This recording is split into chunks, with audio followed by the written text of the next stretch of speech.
Hey, what's up? So glad you could join us. Another edition of the Draft Show here. This is more a free agency type of show. His name is Scott Bischoff. My name is Sean Baligian. We're all excited because we talked to the big boss around here. You know Stick. Are you familiar with Stick? Make sure you check out the Morning Wood Show every morning here on the Woodward Sports Network. We're going to have a draft party extravaganza. It's great. Are you excited about the draft party extravaganza? I am. I have to go buy a suit. Just the mere fact that Stick said we might do it now means that we are going to do it in my 10-year-old mind. It's a good thing we're standing up. It is going to be a fantastic show. Like, no jokes. We are going to have some fun with a draft show here. And you have to come because you're going to be the only bit of legitimacy here that day. The rest of us are going to be morons. No, sir. You're not going to be that legitimate that day? Yeah, we'll just have fun that day, with it. right? We'll have fun with it. It'll be fun, and we will be able to poke fun and crack jokes and all that. And have a lot of good food. Yeah. Did I mention all the good food? Yeah. Let's talk about what the Lions have done so far. I always like to let people know, you're probably seeing this Sunday afternoon. I hope your last few days were well. This is Thursday, today.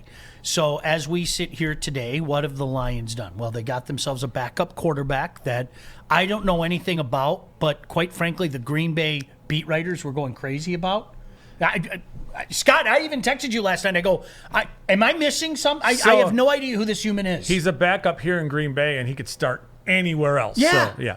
That's the type of stuff they're saying. Like one of their beat writers, in case you missed it, literally tweeted out, he's going to push Jared Goff hard. And I was like, yeah. Now, I know that Jared Goff hasn't been all that, but if he can't beat Tim Boyle or whatever the heck his name is, this team's going to be a lot worse than we all thought. But I think this is, no offense to the Green Bay beat writers listening, but pull it together. Just pull it together, because was he pushing Aaron Rodgers? Was he? No. Did they take a quarterback in round one last year? Yeah. So pull it together. Yeah. Get moving on. All right. So, what do you like about what the Lions have done? Everything. So do I. Yeah. I hate to hear you say that, because I always say my job isn't to tell you how pretty the rainbow is and you've got the cutest unicorn on block. My job is to tell people, all right, pull it back. Like you were just talking about the Green Bay beat writers. Pull it back, okay? But with that being said, free agency starts, and you know what? You went out, you already got yourself a wide receiver, you got yourself a defensive tackle, you address some needs, okay? Yeah, you've done nothing to prevent you from really doing anything in the draft or in the future. You haven't spent a ton of, I mean, we have to, are we including Goff in the free agency aspect? Yeah, we kind of have to include that. We have to. I mean, quarterback is sort of its own separate animal, but if we look at, they really needed a player like Michael Brockers to come in. You flipped a 2023 7th-round pick for a player who's going to play for a few years for you. I mean, that's value, right? He's not a huge need. Did we mention that? Huge need. And it's not like this is not a good class in the draft of interior defenders. It's just not. So grabbing a player who's going to play for you right now for essentially a nothing pick in 2 years is, I think it's a great move. I think the Tyrell Williams move fits. You need receivers. You need more of them early and often. Like a whole receiving core. Have I ever mentioned that? I say it all the time. You really do. You need a whole receiving core. They need like almost a whole new room. Mm-hmm. They do. You need playmakers at the position. You grabbed a depth tight end. You cut Jesse James and you grabbed a depth tight end, a culture type guy, right? And that's a little bit where this goes. Is you can see the general manager and the coach making these moves to build upon what's going to happen long term, but that starts now. Yep. They're doing those things, but they're not sacrificing any future at any position with anything they've done. They've just made themselves a little more I don't want to say competitive, because I feel like people will take that as wins, but from a team building and a roster standpoint, you have.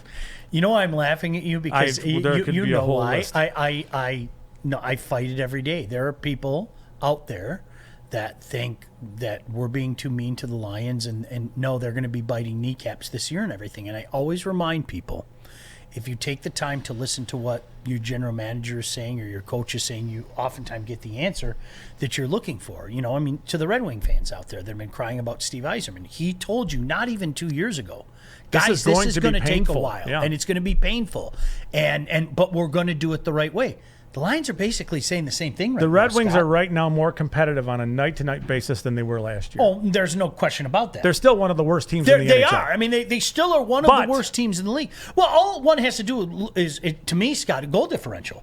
I mean, goal differential, that was horrific last year. But with the Lions, keeping with the Lions, Scott, this is something that, these guys are saying – it's going to take a couple of years. Incremental steps. They want to build the right way. And I get it. You're a super fan. And you bad media guy. They're going to go 10-6. You'll all see. And Jared Goff is the greatest. And, I get all that stuff. But the reality is these guys know that this has a ton of work to be done. You don't have enough draft choices and enough capital to go and address all the needs they have. You just don't. This is going to take a couple of years.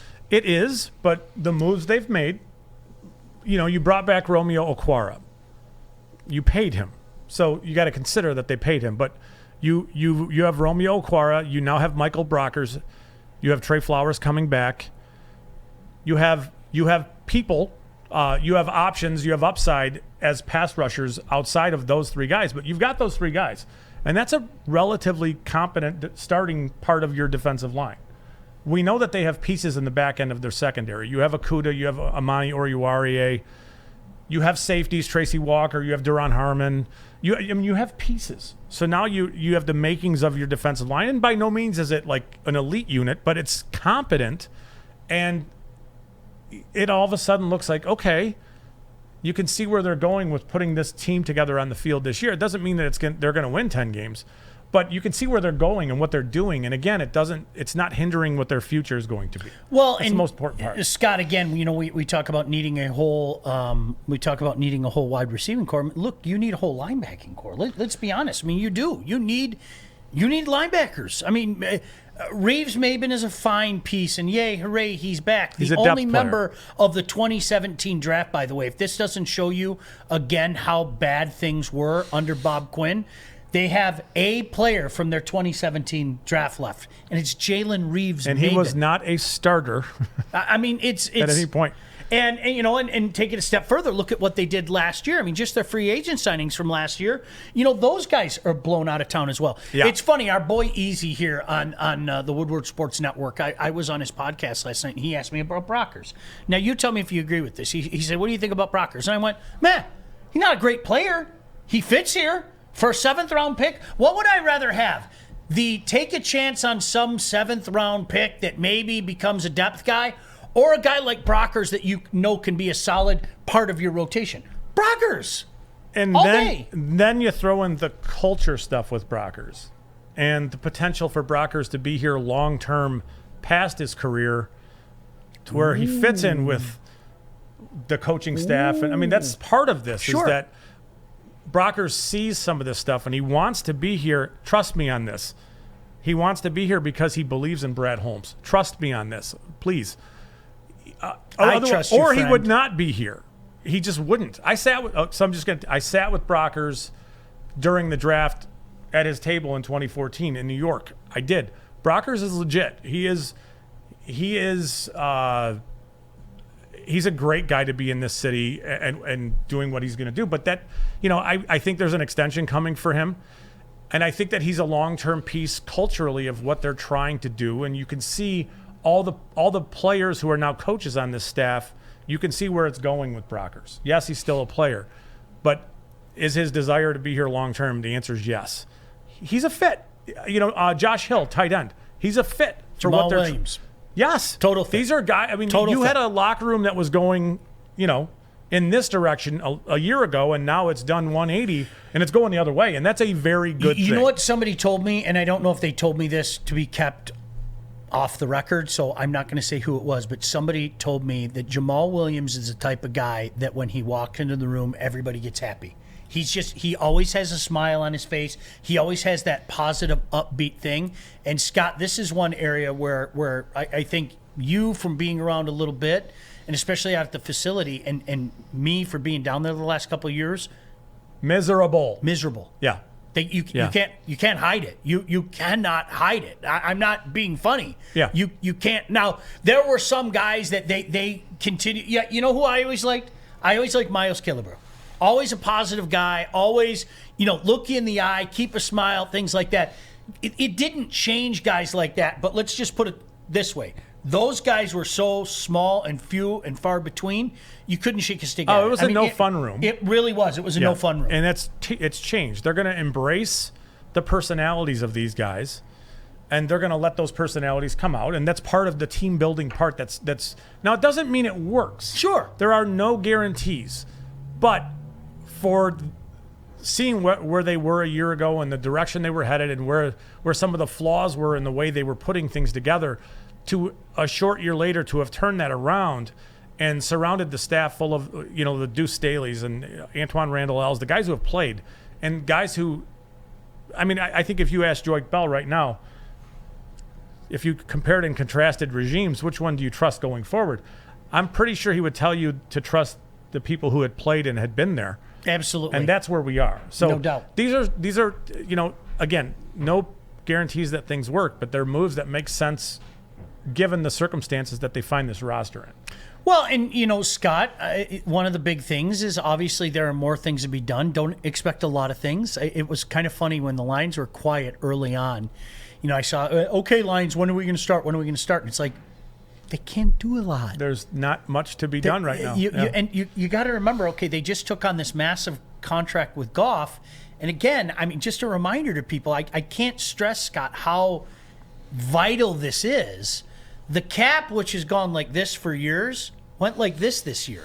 And it might be like this for a couple years as well. Yeah, I've heard that. That's so something to consider with some of this stuff is that we're going to see the cap what it is right now. And don't make the assumption that it's automatically going up next year, because it may not. So if you have 2 years of, very flat cap where there's not a lot of money to be had and a lot of money thrown around, you know what I mean? It's like we have to reduce our expectations for what they are and what they're going to be. But 3 years from now, when they're talking about being competitive and you've got 5 first-round picks in the mix or a trade-up or whatever it is that you have, you can see how that gets flipped around very quick. Do you know why I started laughing? I have to confess to you. I thought of a jerky voice. What was it? When you said the word flat, I thought of flat-chested tap dancing freaks. And that's what every team wants. Shout out to Johnny Brennan, by the way. Johnny, if you see this, the greatest, big fan, you're welcome here on Woodward Sport any single time. Please. Watch me go. Watch me turn. Scott, I read an article the other day. You got it, punk. This is when wide receivers, there are a lot of wide receivers out on the market, and I saw an article, and gosh darn it, I can't remember for the life of me who it was, but they suggested, is this further evidence of the de-evolution, if you will, the devaluation of the wide receiver position? How many went in the first round last year? They still go, exactly. So there's no devaluing. Yeah, well, here's the thing, and this came up on our daily show that I do with Joyke Bell. Like, when I say they need a full wide receiving core, well, they do. Quintus Cephas, as much as I like him, is a depth guy. We'll see about Tyrell Williams, all that. Okay, but that doesn't mean that you have to use any of the first-round picks you have on those guys. You really don't. Of the 5 so far, 5 first-round picks that they have the next 3 years, you don't have to use any of them. There's incredible value that can be had in the 2nd, the 3rd, the 4th, the 5th, the 6th. Hell, you could sign a free agent if you want. But you see a lot of teams doing that now. That they, in their mind, they're like, nah, you know what? I'm not sure if we're going to maximize value taking even a premium guy that early. So the conversation then is, what's the difference between a player that you draft in round 1 or a player you might get in late round 1 or early round 2? What is the difference? And in a lot of years, what's the difference between Brandon Ayuk or Jerry Jeudy, right? Or CeeDee Lamb and Brandon Ayuk kind of thing. There are some guys in this class that I think are different than your round 2 guys. But when in round 2, you might be looking at Rashad Bateman and Terrace Marshall from LSU. Those are really good players. Rondale Moore from Purdue, Elijah Moore from Ole Miss. These are guys who can come in and help you right now. We're going to talk Jalen Waddle and Jamar Chase and Devonta Smith, and as much as people don't want to hear it, we're going to include Kyle Pitts in that mix because he is a wide receiver. Corey wrote a great article about that. Did you see that? I did. From woodwardsports.com? Yeah. You made like little emoji faces. You were happy and all that. I was. I like to see you happy. We need to. Except at my expense. We need to get rid of the TE in front of his name. No, I agree. And consider him a passing game weapon. But we talked about that a couple of weeks ago. Look, I saw Scott participate in a Twitter argument yesterday where you and I even joked about this on the show a couple of weeks ago. What are the things that people are going to say? Right? Yeah, he's a tight end. Check the boxes. The 4th tight end in the last 12 years. Check. He's a tight end. Check. This franchise is dumb. You don't take tight ends that high. Check. I mean, everything that you could say. Not taking a step back and going, okay, this guy is a tight end in name alone. Yeah. I mean, he's a flat out freak, and he's gonna go early. Somebody here's the thing, Scott. It's almost like you want somebody else to take him early. So because they tie it in with the Lions, you know what I mean? As opposed to, wow, this guy's a freak and somebody's going to take him early. It's almost like you want them to see because this is what teams are thinking now in the league. Well, so a lot of people crushing the concept of the Lions taking him want to pencil him in with the Eagles and are just popping him in there just because he fits there. But the Eagles have Dallas Goedert. Yep. It's a really good tight end. And Pitts would go there as a so-called tight end. So how would you play him? Well, you'd play him as an offensive weapon. You wouldn't necessarily play him as a tight end. It's just that's not where his future is. And it's the same thing in Detroit. You have Hawkinson.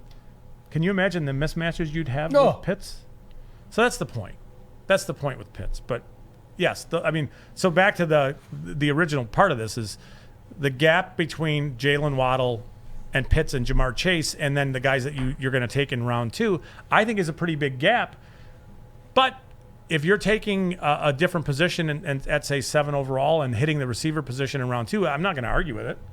I mean, it makes sense. It's you need to find value in round 1.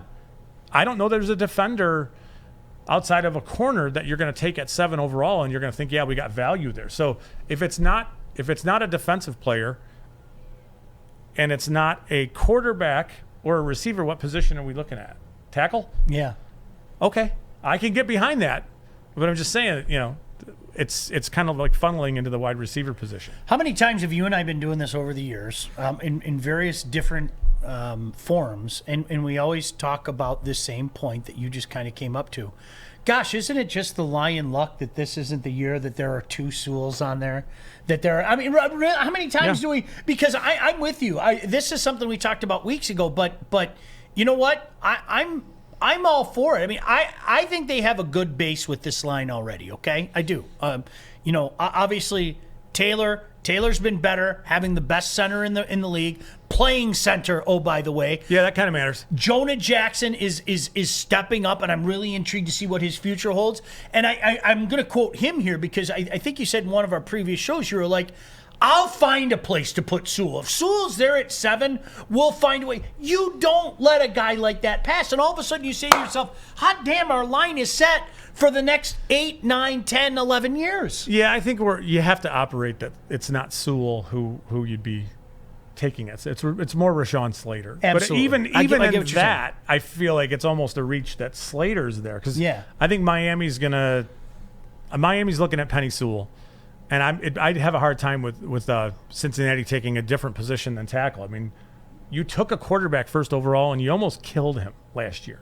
You need to protect him. Absolutely. Rashawn Slater can do that. Absolutely. He can. Cincinnati has to, right? You would think, but then I look at Jamar Chase, and I think, man, he and Burrow looked as good as any pairing could look in college. When plays broke down and Burrow broke the pocket, he and Jamar Chase were just explosive as could be. So if the Bengals had went out and signed a right tackle, because they have Jonah Williams, if they had went out and signed a right tackle in free agency and a good one, I would say Jamar Chase is the pick there. But you still have to protect the quarterback. So even saying that we want the Lions to take offensive tackle at 7, if you don't have Sewell or Slater there, I don't know. That's going to be the issue in this class. It's a very interesting, strange class from the standpoint that the defenders are just not. There aren't premium defenders in that area of the draft. There just aren't. So you're kind of funneled into a few positions, but it. One thing before we get out of here, I'm sure you heard the alleged deal with that didn't come through with Seattle and Chicago. I mean, that deal was unbelievable. I mean, there's no other way to say that. Deshaun Watson, is he going to be in Houston? No. It's not going to happen. No way. I don't. I mean, from what I see, from his vantage point, he's never changed. I'm done. You guys better get rid of me. Yeah, I mean, the stories from the Watson camp coming out of there make it sound like there's no way it would ever happen. Sure, but I mean, they have his rights. They have to trade him. He has to be willing to go. Wherever they're going to trade him. I continue to hear Atlanta in that regard, which is nuts. But I mean, if you were the Atlanta Falcons and it was going to take Matt Ryan and the restructure and all that money this year to get you Deshaun Watson and 10 plus years of elite quarterback play, would you swallow it for 2 years to get that guy? The answer is yes, you should 100 times out of 100. But he wants, from what I'm understanding, he wants to play at home, which is Atlanta. You hear that kind of stuff, and then you see them restructure Matt Ryan. Then you see Houston go out and go get Tyrod Taylor, who is the perfect player to mentor a young quarterback. And if they had, say, pick 4, Trey Lance would be perfect as that young quarterback. It's that kind of stuff sort of adds up when you continue to hear that Deshaun Watson wants to be in Atlanta. Yeah. But it's a tough sell because there's so much dead money and so much money they'd have to swallow to make that happen. But you should do it. I mean, if you knew the Lions would have to eat, huge amounts of money for 2 years to have Deshaun Watson play for him for 10, I think everybody would say, yeah, please do that. I mean, otherwise drafting a quarterback is a very expensive gamble. You mean like guys like you and I were saying you should draft the quarterback last year, even if he has to sit for a year or two under Matthew Stafford? Yeah. Who would ever suggest something like that? Yeah, that would have been a great scenario. It would have been a wonderful scenario, but we'll see how that plays out. And again, that doesn't mean that they're going to take the guy this year. The unknown in this is if Trey Lance is there. What does Brad Holmes think about Trey Lance? I have no idea. We'll find out draft day. If he's there and the Lions don't take him, that tell us all we need to know about Trey Lance. That'll tell you some things for sure. Because you don't pass your franchise quarterback. If they think that's their franchise quarterback, you don't pass on him. Period. No, especially if you don't have to trade up. Exactly. You know what I'm saying? If you sit at pick 7 and quarterback you like falls to you, and you let him go, you didn't like him. All right, we have about 60 seconds. Is there anything that you want to add? No, I mean, anything? I mean, the Galladay stuff is interesting. I've heard, everybody's heard that he's been offered a 1-year contract from Cincinnati. I think he'll end up with the Giants. I think that's kind of a logical pairing for him. I think, I wonder about what a bunch of teams think of him, and I think it's some of what we've talked about with his play style and that kind of stuff. But is that a great fit for him with Daniel Jones? I don't know. Yeah. I'm not sure. Fantasy-wise, production-wise, all that stuff. But, I mean, he is still wide receiver 1 in this market. It just seems to be a very odd market because of the types of receivers you have at the top. Juju Smith-Schuster, more of a slot guy. Will Fuller, more of a vertical guy who's hurt all the time. All the time. Galladay suffered because he was injured last year, and he needs somebody to give him a chance in the 50-50 game. So he's not going to be appealing to so many teams as it would be if there was like a legit, this guy can do everything as a receiver. Well, if he could, he probably wouldn't have made it to free agency to begin with. Absolutely. No doubt. All right, he's Scott Bischoff. I'm Sean Baligian. Scott, we're off next week. I don't know if you knew that. Yeah, we're off next week. You're going to the Florida, right? I am. Yeah, looking forward to it. Long Enjoy. Overdue vacation. About a year. There was this You guys have the plan? Yes, we have the itinerary. Hi, Sean's wife. And if we aren't to the 7 Mile Bridge by 1:23, you're taking a picture there, right? There's going to be hell to be paid. Let's just put it that way. Clear a path, Florida. Easy. We appreciate you as always. We appreciate you guys. Thanks for joining us. We'll see you in a couple weeks right here on Woodward Sports. Later.